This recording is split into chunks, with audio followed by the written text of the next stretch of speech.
This is a review video of the early republic, 1776 to 1800. We can backdate this time period a bit into the American Revolutionary War because, of course, the early republic begins with the Declaration of Independence in 1776, and I'll carry this forward until 1800, the year in which Thomas Jefferson is elected president. An enormous task faces the Americans once they declare independence, and that is creating their own government.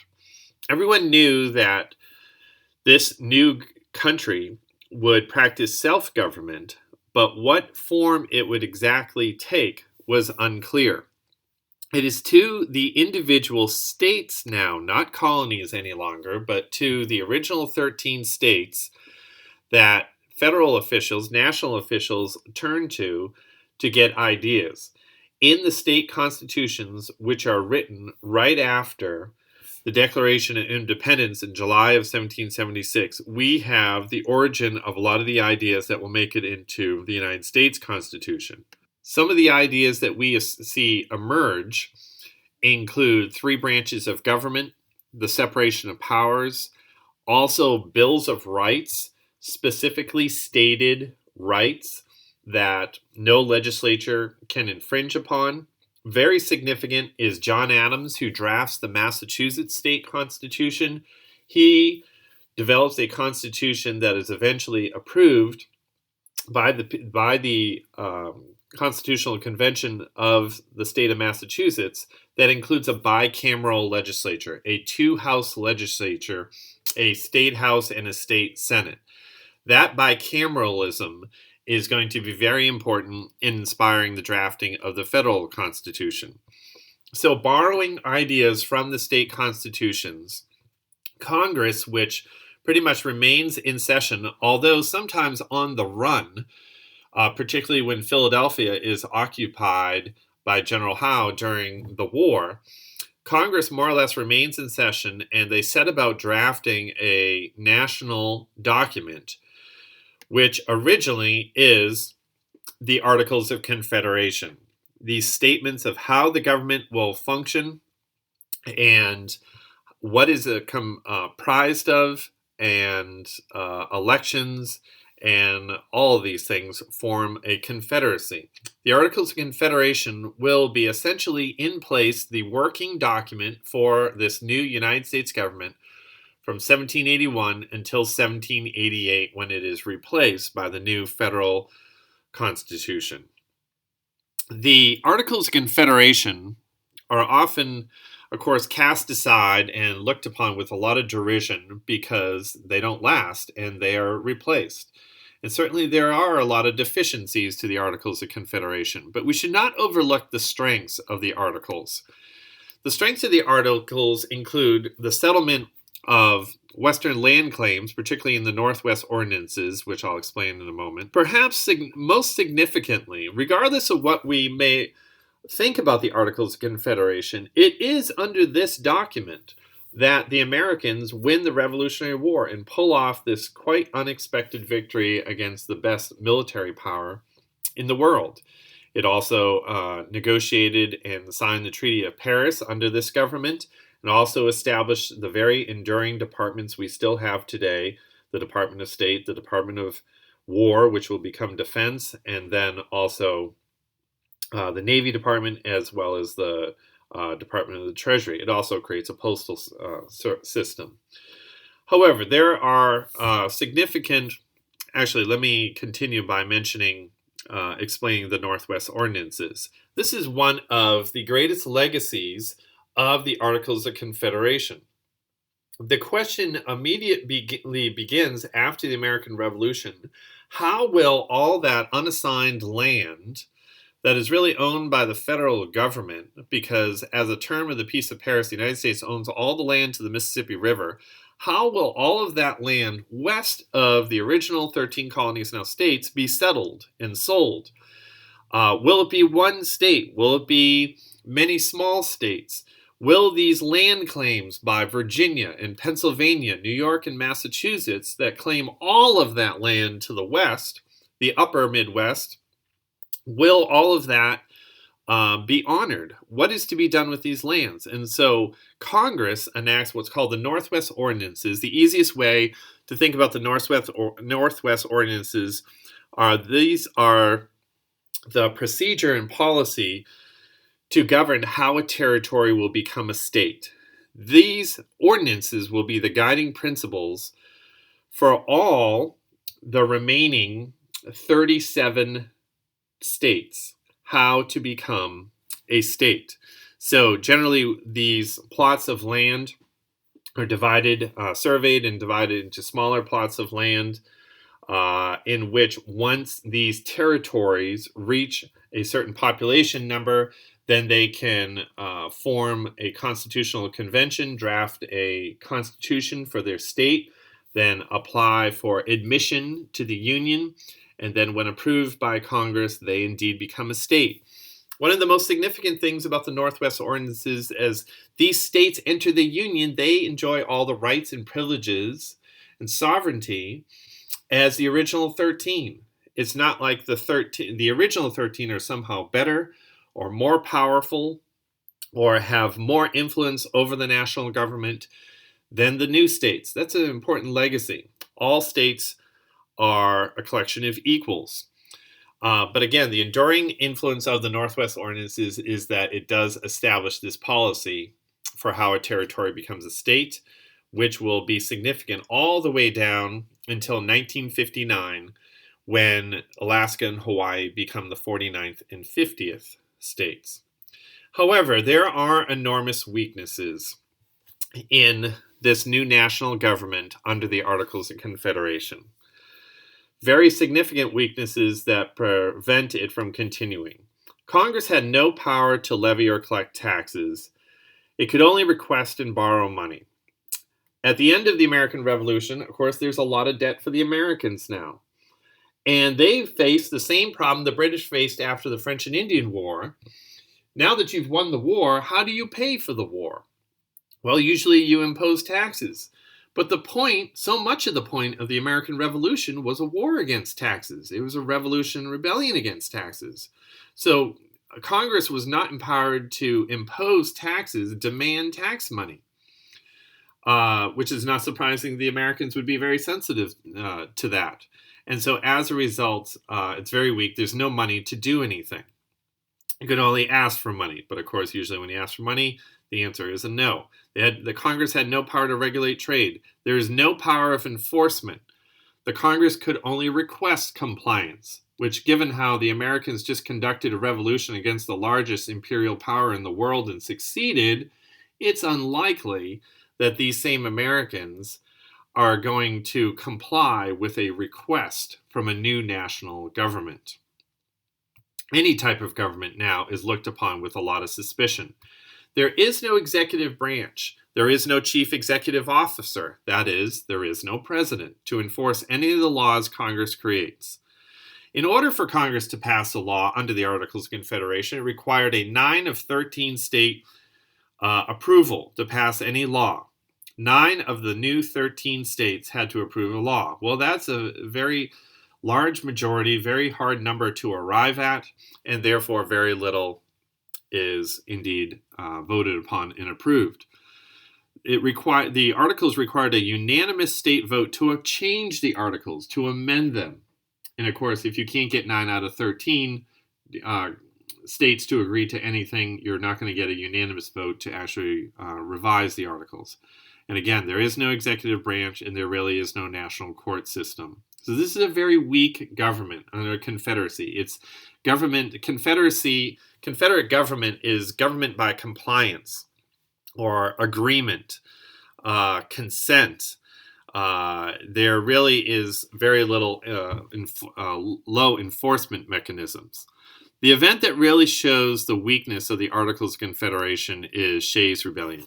Daniel Shays, like a lot of farmers in western Massachusetts and other areas of the country, had gone off to war. He had left his farm, and he had served in George Washington's army. He comes back to his farm, and the bank closes him down on his farm. He was unable to pay the mortgage while he was gone. He was unable to farm and plant and harvest and sell. his goods. So as a result, the bank takes away his farm. He finds out he's not alone. A lot of other farmers who are veterans have experienced this injustice as well. So as a result, Daniel Shays marches on the State Armory in Springfield, Massachusetts, which is to the west in Massachusetts. And then there's talks of this army, this rebellion, marching to the east. This causes a lot of concern for the founding fathers. There's a lot of question. Will the government be able to survive? Will this new republic actually endure? It doesn't even have the power to put down a rebellion like this, and they anticipate more rebellions like it. So as a result, the Shays Rebellion exposes the weakness of the Articles of Confederation, and a call goes out for delegates to come together again in Philadelphia for a convention in the summer of 1787 to recommend revisions or changes to the Articles of Confederation. And this, of course, is the Constitutional Convention from May to September of 1787. Now, mind you, the delegates to the Constitutional Convention do not have the authority for what they are about to do, which is write a whole new constitution and scrap the articles. They are simply there to make recommendations. But all of them privately realize something much more is needed than a simple revision of the articles. So once again, the delegates to the convention make two very wise moves right at the beginning of the convention. The first is they vote to keep all their proceedings silent, quietly. They're not talking about this. Nothing is being really put into the newspapers. Our only knowledge of really what occurs within the convention is from James Madison's diary. The second very brilliant move that they decide upon is to elect George Washington as president of the convention. Now, Washington's going to say very little during the course of the convention. He's going to leave that to the lawyers and to the non-military minds in the room. But his presence, known as first in the hearts and minds of his countrymen, he who had power and could have used the army to march on Philadelphia, destroy the Congress, and make himself king or dictator of this new country called the United States of America, did it. He surrendered his sword. Everyone in the country knows you can trust George Washington with power because he had it and he gave it up. And so by electing him president of the convention, it makes the reputation of the convention look better because you know Washington is in charge. So the delegates meet for the convention from May to September once again in the Pennsylvania State House, now called Independence Hall, coming together in this room, and they debate in a very hot summer, constantly debating whether or not to keep the windows open or closed. If you keep the windows open, you might get a breeze amidst the heat and humidity of the summer. However, the flies continue to harass the delegates as they go about their proceedings. One of the best parts of the Constitutional Convention is the attendance of James Madison. Madison was a young lawyer from Orange County, Virginia. He does not go to the College of William and Mary like a lot of Virginian sons who are trained to be lawyers do. He was very concerned about the persecution, particularly of Baptists and Baptist preachers in his area of rural Virginia. And so he was turned off to the Anglicanism of his state and therefore goes to the College of New Jersey. He is mentored by John Witherspoon, who is a Scottish Presbyterian minister. Witherspoon will be the only minister to sign the Declaration of Independence. And so Madison's thought is heavily influenced by John Witherspoon's Presbyterianism and Reformed theology. Now, Madison is only in his mid-30s when he arrives at the Constitutional Convention, and he essentially brings with him a draft for a new constitution. That's why Madison is sometimes called the father of the Constitution. It's amazing that a mind that young has all of these ideas already cast in a draft when he arrives at the convention. And so after months of debating this, the delegates spend most of the summer debating Article 1 and the nature of the legislative branch. and then quickly wrap up the remainder of their work. When they emerge in September, they have produced one of the world's great documents, the United States Constitution, which is in continual use today. And so we can quickly examine the nature of this Constitution, which includes a preamble, which is added after the drafting of the document. The preamble reads, "We, the people of the United States, not a king, not a legislature, not an oligarchy, not a dictator, not a clergy, not a pope, but the people. This government will emerge from the people, we, the people of the United States, in order to form a more perfect union. The union is imperfect right now. The Articles is too weak. Can't even put a rebellion down, such as Shays' Rebellion. Establish justice, ensure domestic tranquility, provide for the common defense, promote the general welfare, and secure the blessings of liberty to ourselves and our posterity. Do ordain and establish this Constitution for the United States of America." So, the prime articles of the Constitution after the preamble are Article 1, which is the longest article of the Constitution, outlines the nature of the legislative branch. Article 1 will establish a House of Representatives, where members serve for 2 years, and a Senate, an upper house in the legislative branch, in which members will serve for 6 years, 2 from each state. Together, these two, forming a bicameral two-house legislature, will make laws. And then those laws will be submitted to the executive branch, and the chief executive officer of the executive branch, who is the President of the United States, outlined in Article 2. This was definitely a new part of the Constitution and a break from the previous Articles of Confederation. The President has the discretion to sign or to veto that law. And then Article 2 additionally lays out the other responsibilities of the executive branch and of the President. Article 3 is very short, but it outlines a national judicial system, a court system. Very little. All that Article 3 says is that there will be a Supreme Court, but says very little about it. All that will come later. Then Article 4 includes relations among the states to the national government, establishing this principle of federalism, not confederacy, but federalism. Federalism, states still have sovereignty even though there is a central government. Article 5, the process for amending the Constitution and achieving the permission of the states to do so. Article 6, on debt, supremacy of national law and oaths. And then Article 7, the process of ratifying the Constitution, which will require 9 of the 13 states to approve of this Constitution for it to go into effect. And so a couple charts here outlining some of the prime principles of our federal Constitution. 3 branches of government: the legislative, the executive, and the judicial branch. The separation of powers. There are designated, delegated powers to each branch. There are denied powers to each branch. And there are concurrent powers for each branch. Some branches can both do the same thing. And so some of the examples of these powers of the legislative branch include holding public hearings, writing and passing laws, overriding a presidential veto with a 2/3 vote, approving amendments to the Constitution, regulating commerce, coining money, declaring war, impeaching the president. The executive branch has the power to negotiate treaties, meet with foreign leaders, recommend legislation, sign bills, veto bills, grant pardons, and send troops overseas. The judicial branch has the power to rule on court cases that question the interpretation of the Constitution and supervise the operation of the federal courts.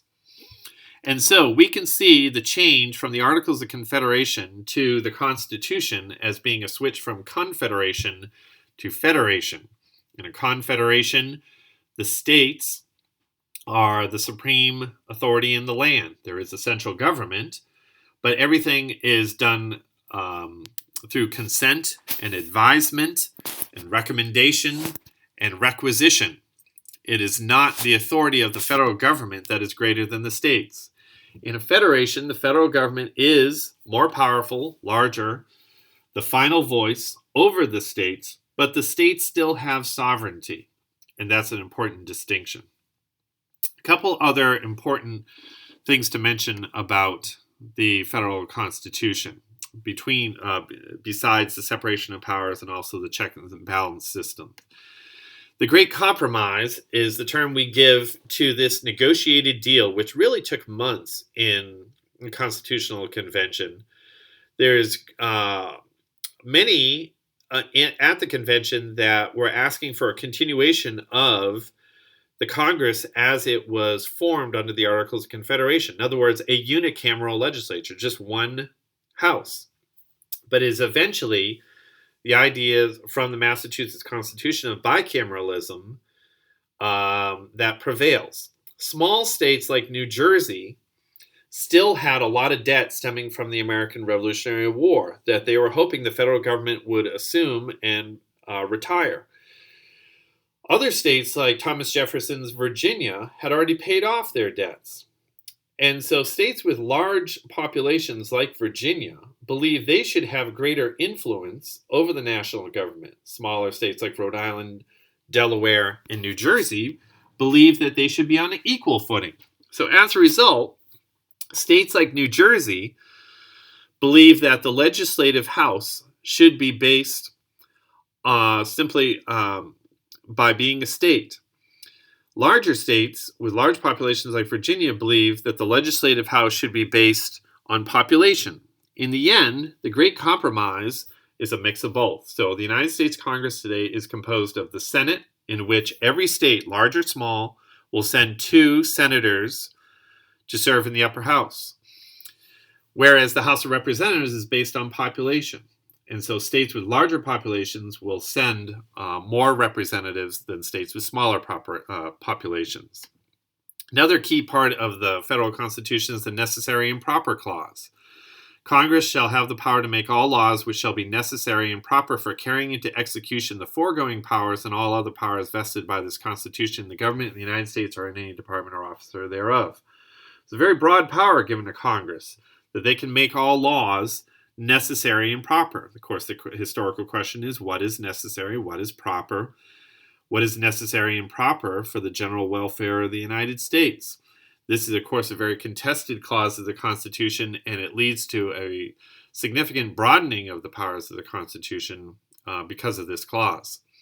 The Electoral College is one of the most brilliant features of the United States Constitution, that the president is not simply elected on the basis of popular vote.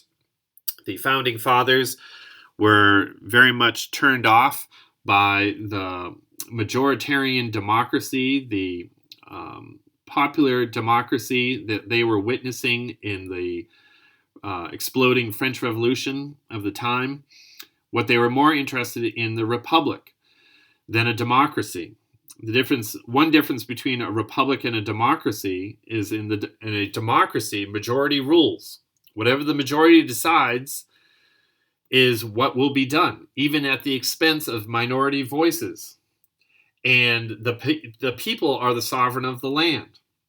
In a republic, the law or the Constitution is the sovereign of the land. So not only does the legislative branch, the executive branch, and the judicial branch have checks and balances, the federal government have checks and balances, but also the people have checks and balances. So the Electoral College is designed simply that a national figure like the president is elected by best representing various regions, various interest groups, various blocks throughout the country. And so in order to be elected president, you can't simply earn one segment of the population's vote, but rather build coalitions all around the country that represent varied types of voters with varied interests in various geographies and various industries and economies. And it's more representative in the end. The United States Constitution, when it's negotiated, of course, the dark topic in the room that isn't discussed too much is the issue of slavery. Slavery is quickly declining, almost extinct in the North, but of course it's significant, quite significant for the economic backbone of the South. And so fear that the Constitution would never be ratified, that we could never even put a Constitution in place, leads the delegates to more or less punt on the issue of slavery and inaugurate the Three-Fifths Compromise.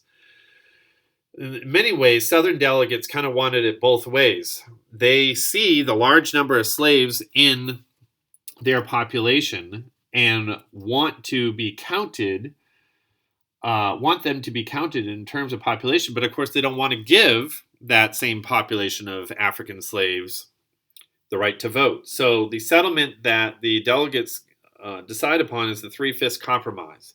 For every 5 slaves, they will be counted as 3 free persons for both representation and taxation, known as the Three-Fifths Compromise.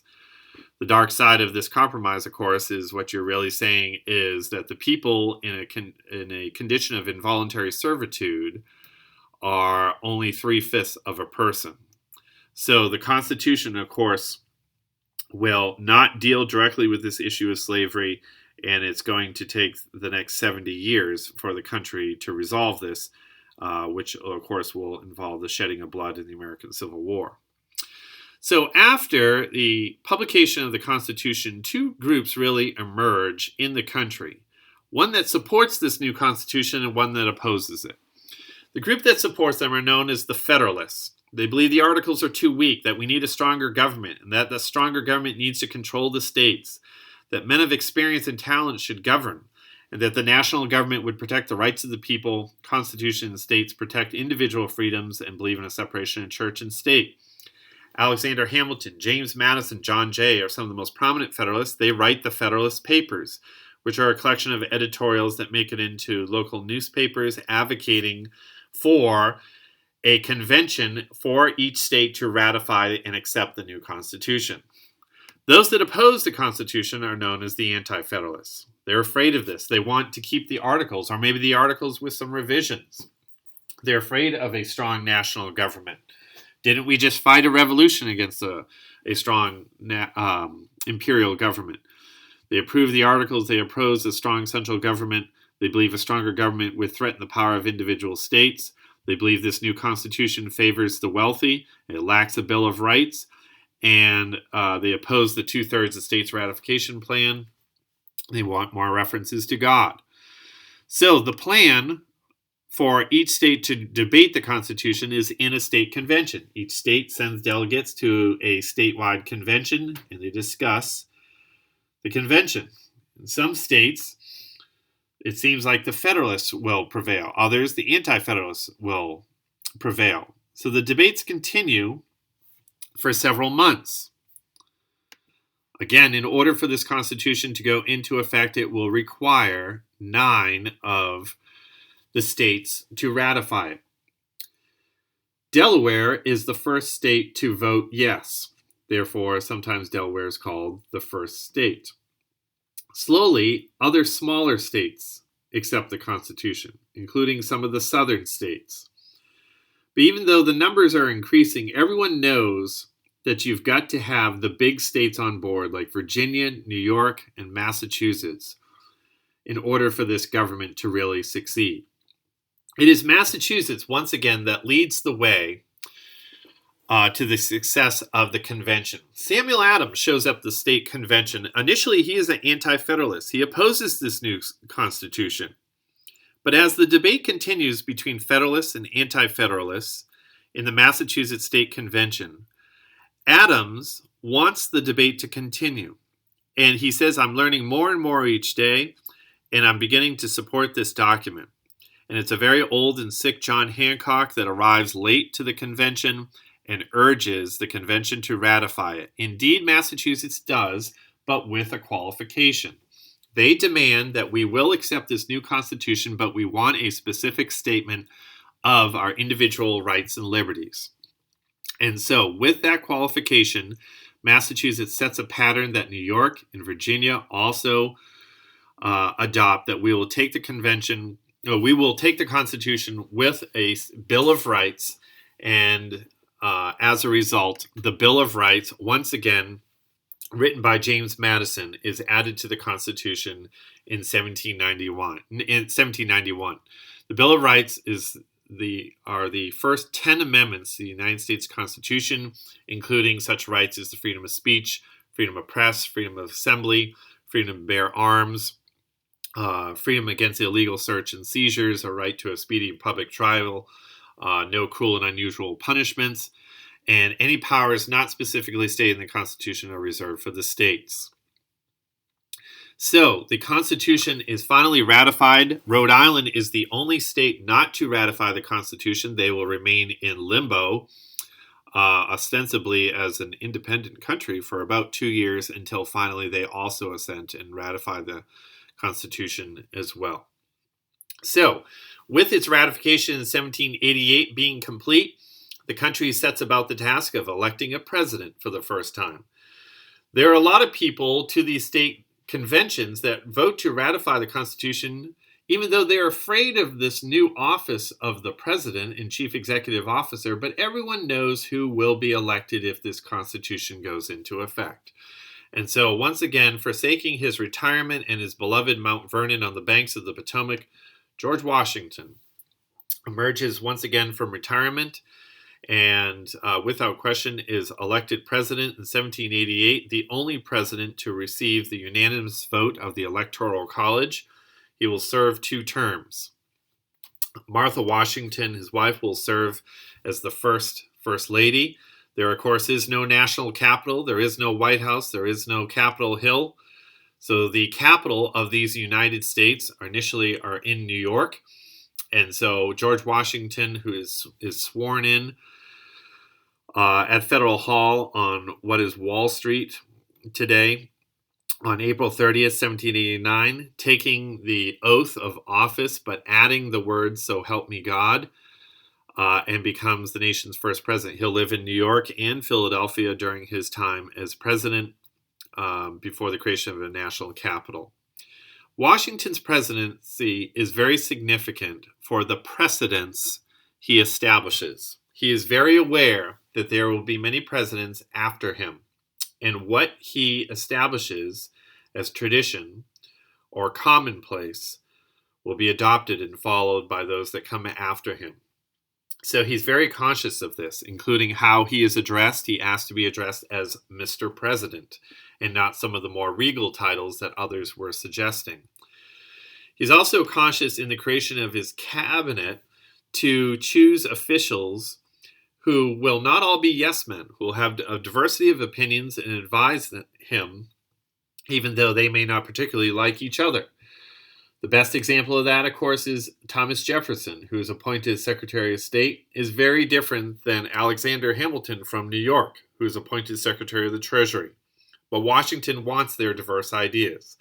John Adams is the first vice president. John Jay is appointed the first Chief Justice, later Secretary of State. Henry Knox is appointed Secretary of War, and Edmund Randolph the first Attorney General. Now, this new country and the challenge that faces Washington's administration is the enormous debt of the country coming out of the American Revolution. This debt now becomes the problem of the first Secretary of Treasury, Alexander Hamilton, a brilliant New York lawyer and mind when it comes to finance. The debt is enormous. There's debt owed to foreigners. There's debt owed to other Americans. There's also state debt as well. Hamilton comes up with a 3-part financial plan. He issues several reports to the Congress regarding the current economic situation, making recommendations. The report on public credit, the report on a national bank, and a report on manufacturers. His 3-part financial plan can be summed up in the words fund, assume, and bank. By fund, Hamilton calls for Congress to issue bonds from the national government. By purchasing bonds, Treasury certificates, in the new national government, that indicates confidence that this government will succeed.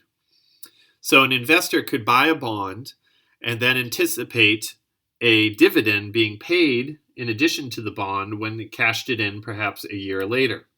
Of course, Hamilton is going to encourage not cashing in the bond, giving money to the federal government to pay its debts, to pay its creditors, and to actually have money to do something. It becomes enormously successful. The second part of his financial plan is what we can call assume. In order to get all these states to stop thinking of themselves as independent sovereign entities, Hamilton proposes that all the debt that individual states owe to their creditors, particularly foreign creditors, would be assumed or taken over by the federal government. That way, the states would be even more invested in seeing the success of this new government. They would not have to pay this debt anymore. It would be the responsibility of the federal government. And also, Hamilton is a prime believer in central banking. And so, seeing the example of the Dutch Republic and also the British Empire, he advocates for the creation of a national bank, which is created in 1791 to govern the nation's finances, to regulate the smaller banks in the country. So this bank will have a 20-year charter from 1791 to 1811. We can see the origins here of the Federal Reserve, which is created about 100 years later. But the role of the national bank will be to collect tariff revenues, turnpike tolls, and custom duties, place for the government's deposits, and then to ensure that state or pet banks will indeed have enough specie, gold and silver, enabling them to print money and issue notes and mortgages to smaller consumers. Now, because Washington brings in a diversity of opinions into his cabinet, there is great conflict in his cabinet regarding these ideas. Biggest conflict occurs between Alexander Hamilton, who has one view of government, and Thomas Jefferson, who has another. Hamilton believes in strengthening the central government, manufacturing being the basis of the U.S. economy, minimizing the power of the states, that the United States should be primarily an urban nation. He believes in investing in entrepreneurs who are businessmen, are the ideal Americans. The Constitution can be interpreted loosely. If it doesn't say you can't do it, then you can do it. He supports the creation of a national bank, and he's pro-British in his foreign policy. Jefferson is the exact opposite on all of those.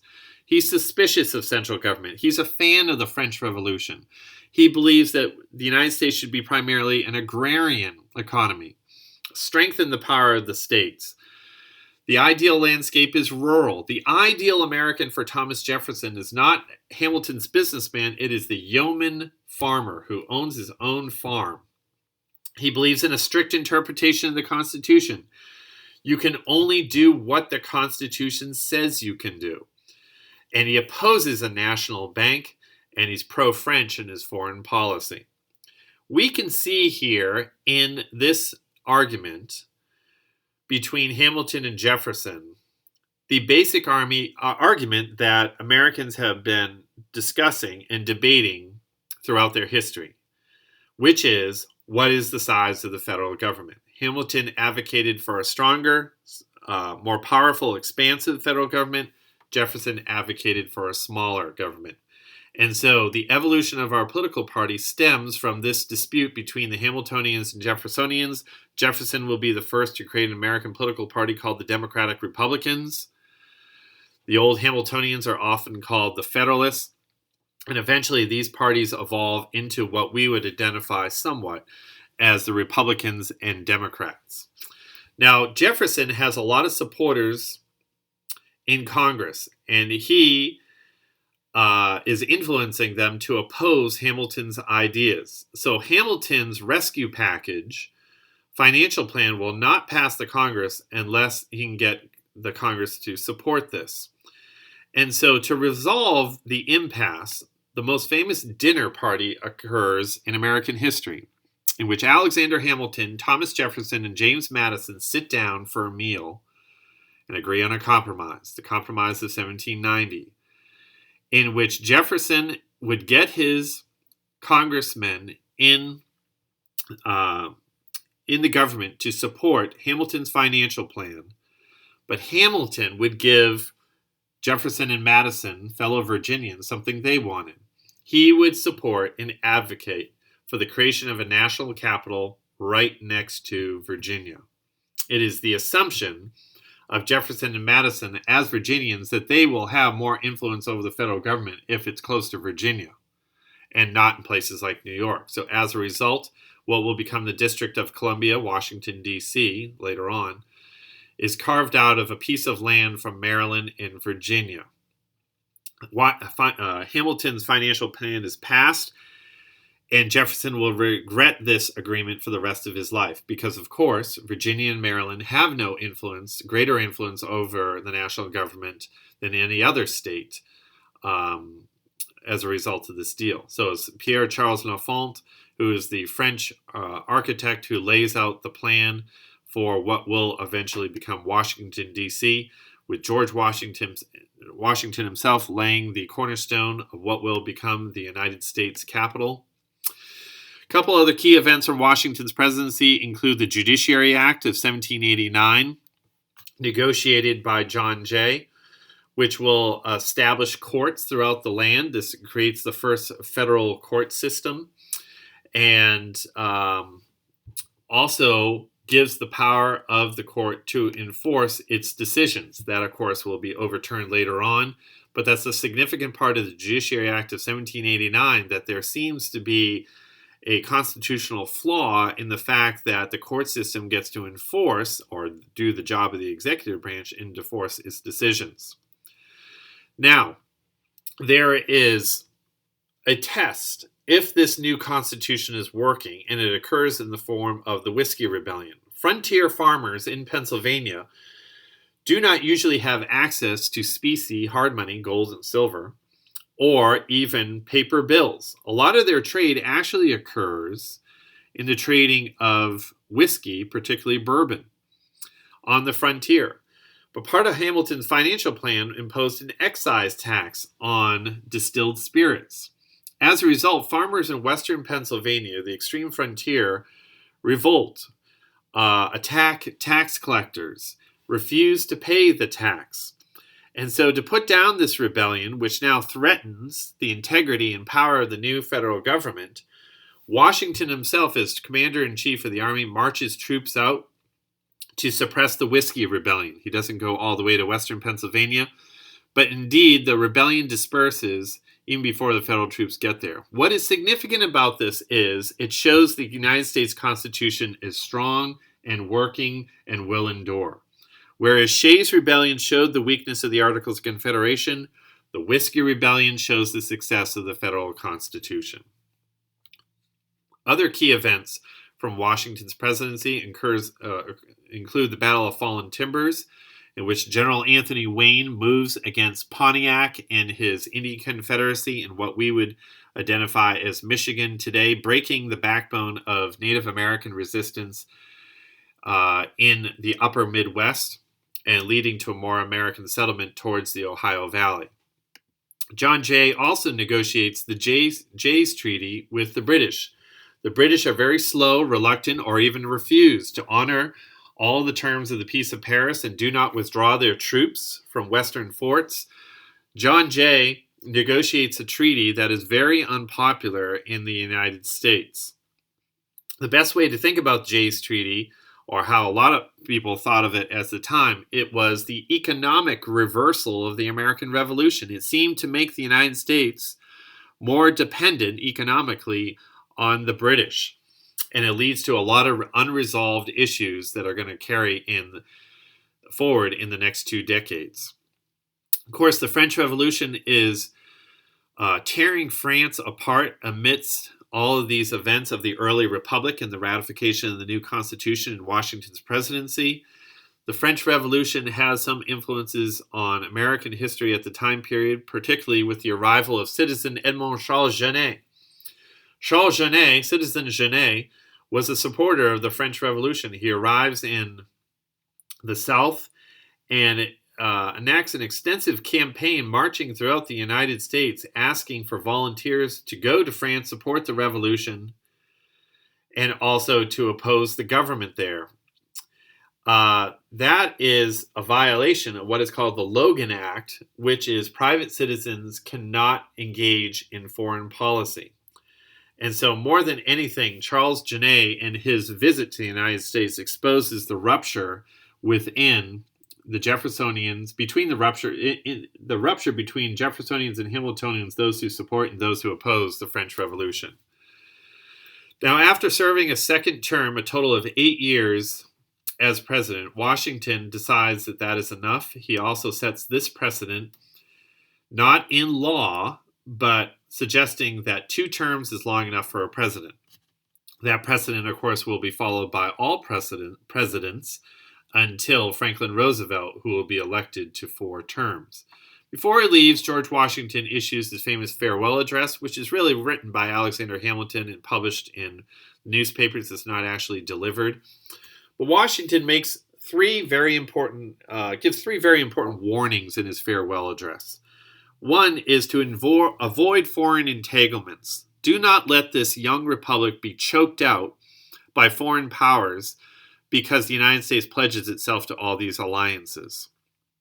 This, as a result, this term of this farewell address is often interpreted subsequently in American history is that Americans should be isolated, practice isolationism in their foreign policy, which is the case for most of American history, except some wars with Mexico and also Spain during the Spanish-American War, and of course, most notably during World War I.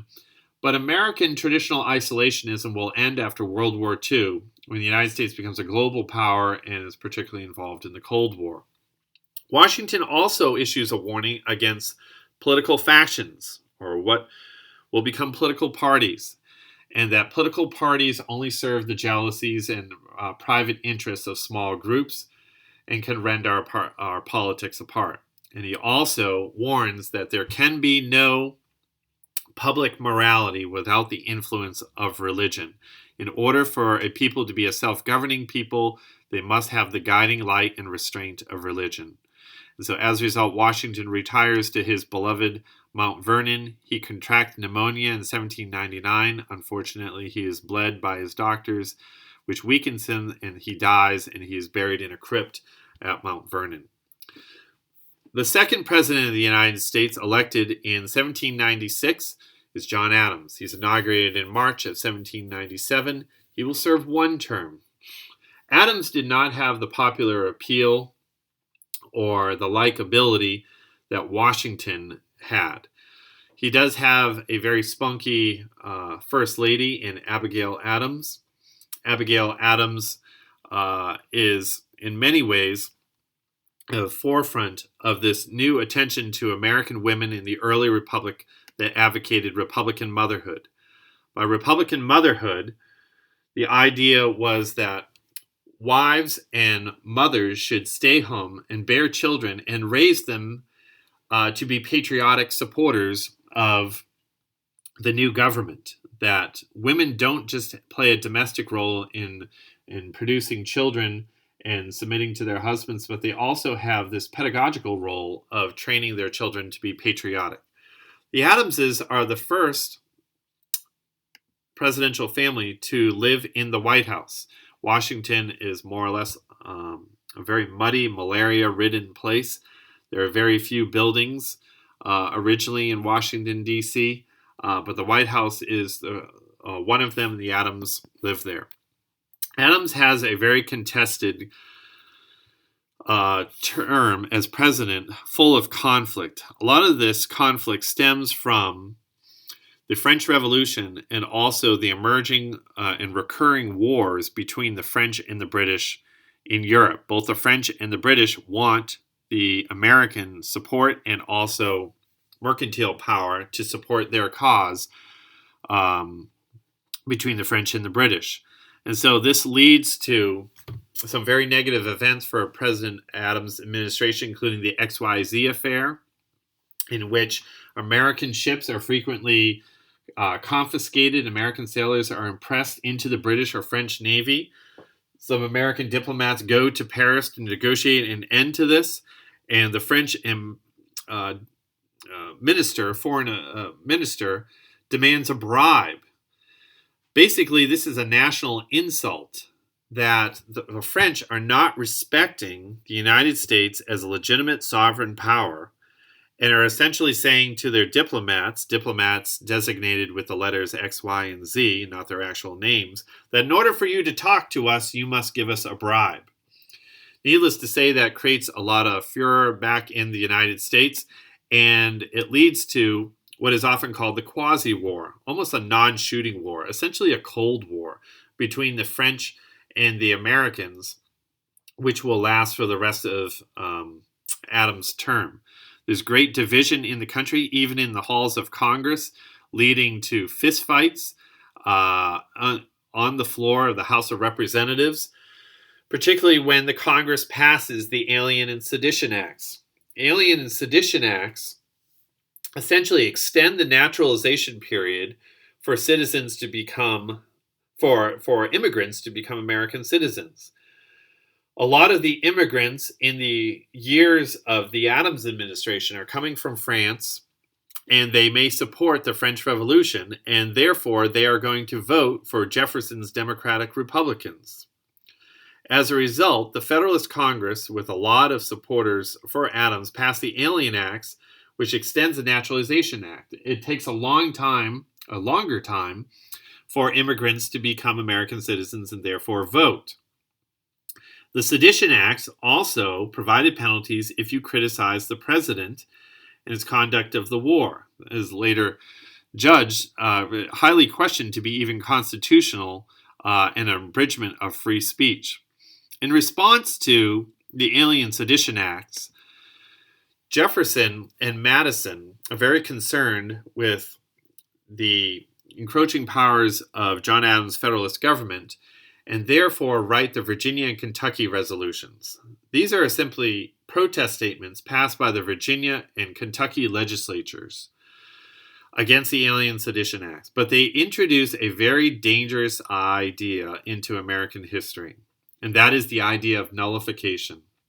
That if a state does not support a law of the federal government, the state doesn't have to obey it. They can nullify it, make it of no effect in their state. Now, this concept of nullification will be debated extensively in the next several decades, particularly over the issue of slavery. The South is paranoid that the federal government will pass laws restricting or abolishing slavery, crippling their economic backbone. And as a result, it is going to be the southern states that will frequently advocate the idea of nullification, that a state can nullify a federal law. That debate, of course, will not be resolved until the American Civil War, which eventually resolves the question that the federal government is a federal government and not a Confederate government, and the central government has greater authority over the states. So with the unpopularity of the Alien and Sedition Acts, the scandal of the XYZ Affair, and the Quasi-War, the organized protests of the Democratic Republicans in the Virginia and Kentucky resolutions, and the popular support that Thomas Jefferson has, John Adams becomes the first president not to be reelected. He's a single-term president. The greatest legacy of John Adams is that he gives up power peacefully. This is the first time that you have a peaceful transition of power between two political parties in the country. And so that is a long-lasting legacy, that if a sitting president loses an election, they don't resort to war, assassination, or sabotage. They simply say the American people have spoken and surrender power to the new president-elect. So the old Federalists of Alexander Hamilton here lose the election of 1800 to this new political party of the Democratic Republicans led by Thomas Jefferson. But yet there's a flaw that emerges in the United States Constitution as evidenced by the election of 1800.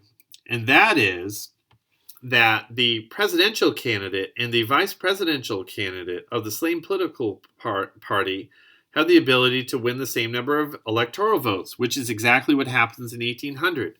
Thomas Jefferson and his running mate, Aaron Burr, received the same number of electoral votes, and 73 votes. So as a result, the question is, which one is president? So with questions in the Electoral College, the debate and the vote is thrown to the House of Representatives.